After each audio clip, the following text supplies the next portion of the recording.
Kartu kuning maupun merah menjadi hal yang sangat dihindari pemain. Pasalnya pemain akan mendapat kerugian ketika menerima salah satu atau bahkan dua dari kartu tersebut.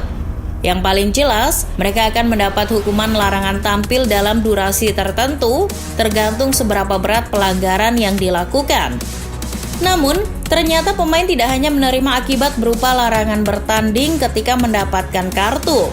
Mereka juga harus membayar denda ketika mendapat hadiah kartu dari sang pengadil lapangan. Kira-kira berapa denda yang harus dibayar ketika seorang pemain terkena kartu?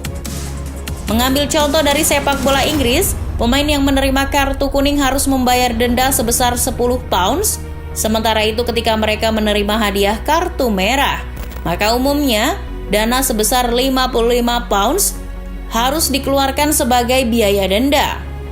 Biaya tersebut nilainya sama dari yang digunakan di kompetisi Liga Primer Inggris dan kompetisi lokal lainnya. Biasanya selain mendapat denda dari federasi, beberapa klub juga memberlakukan denda tertentu kepada pemain yang mendapatkan kartu. Hal ini bertujuan untuk meminimalisir tindak kurang disiplin dari para pemain. Karena seperti yang kita tahu, klub juga merugi ketika mendapati pemain mereka melewatkan terlalu banyak pertandingan. Satu yang perlu dicatat, denda yang diterima oleh seorang pemain ketika menerima kartu tidak selalu sama.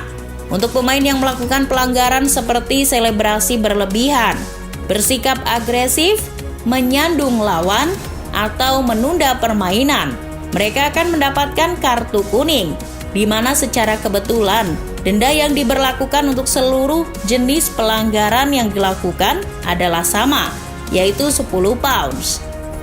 Namun ketika bicara tentang kartu merah, maka denda yang diberlakukan tidak selalu sama. Pemain yang menerima 2 kartu kuning terlebih dahulu untuk kemudian di kartu merah, maka dia hanya diharuskan membayar denda sebesar 35 pounds. Kemudian ketika pemain mendapat kartu merah karena melakukan pelanggaran berupa mengeluarkan kata-kata kasar dan menyinggung, maka dia harus membayar denda sebesar 45 pounds. Baru ketika pelanggaran yang dilakukan adalah meludahi lawan, menyikut, menginjak, dan melakukan pelanggaran keras lainnya, pemain tersebut diharuskan membayar denda sebesar 55 pounds atau setara lebih dari 1 juta rupiah. Yang jadi pertanyaan selanjutnya adalah bagaimana proses pembayaran denda yang harus dilakukan oleh seorang pemain ketika terkena kartu. Masih dari situs yang sama, para pemain diharuskan langsung mengurus permasalahan tersebut, di mana tugas itu kemudian dilimpahkan kepada sekretaris klub. Di Inggris sendiri, FA sudah memiliki platform untuk pembayaran denda kartu, yang mereka sebut sebagai whole game system.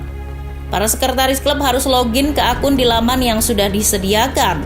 Lalu ketika mereka sudah menginventaris kartu kuning dan merah yang diterima pemainnya, nominal akan otomatis muncul dan mereka tinggal melakukan pembayaran.